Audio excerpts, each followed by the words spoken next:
Encore une fois, le ministre de l'Intérieur qui vous interpelle, Bruno Retailleau, pour vous parler du bureau politique des Républicains qui a eu lieu aujourd'hui sur la primaire de la droite à la présidentielle.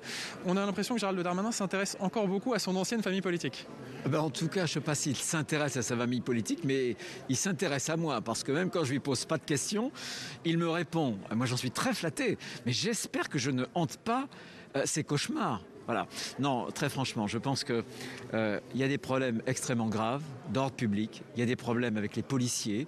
Je pense que les propos du président de la République sont très très mal passés, malheureusement. Et je crois que ce n'est pas par la polémique que le ministre de l'Intérieur va rassurer les policiers. Je pense qu'il doit s'attaquer aux problèmes, rétablir une confiance, plutôt que d'aller titiller l'opposition. C'est petit, d'autant plus que, comme il ne me répondait pas à moi directement, je n'avais pas la parole, donc je ne pouvais pas lui faire la réplique. Oui, on a l'impression qu'il a un peu le sens de la provocation avec vous. Oui, mais moi j'en suis plutôt flatté, simplement, encore une fois. Aujourd'hui, alors que la France traverse une crise, mais une crise aussi en matière d'ordre public quand même, en matière de désordre, bien. Mais je pense que le ministre de l'Intérieur, il devrait prendre goût à autre chose qu'à polémiquer avec l'opposition. Ce qu'on lui demande maintenant, ce sont des résultats. Voilà, des résultats. Alors, il évoquait ce bureau politique des Républicains où on a discuté du choix du candidat de la droite à la présidentielle 2022. Et il y a eu un accord sur une méthode de décision. Soit c'est un candidat naturel qui se dégage après les régionales, soit on choisit une méthode de départage. Une méthode de départage, c'est pas forcément la primaire que vous proposez, Bruno Retailleau. Si, c'est la primaire. C'est pour ne pas dire, comment dirais-je, le mot. Celui qui a utilisé le premier cette expression qui a une connotation notariale, c'est Gérard Larcher. C'était pour ne pas dire le mot primaire, parce que la primaire, parfois, rappelle chez nous de mauvais souvenirs.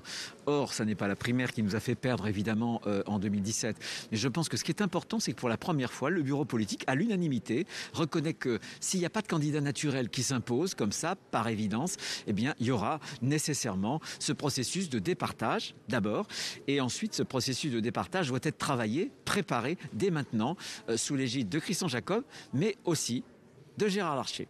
En gros, on a bien compris, c'est soit Xavier Bertrand qui se dégage en candidat naturel, soit c'est une primaire.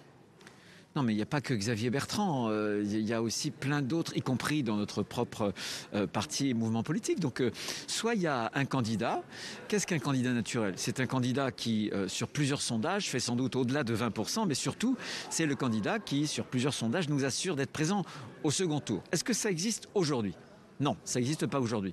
Peut-être que ça existera demain. Si jamais ça existe, il n'y a pas de primaire. Si ça n'existe pas, il faut évidemment une méthode de départage, qui est l'autre mot synonyme de la primaire, parce qu'on ne peut pas s'en remettre au hasard. Nous sommes des responsables publics et on doit anticiper toutes les hypothèses. On a l'impression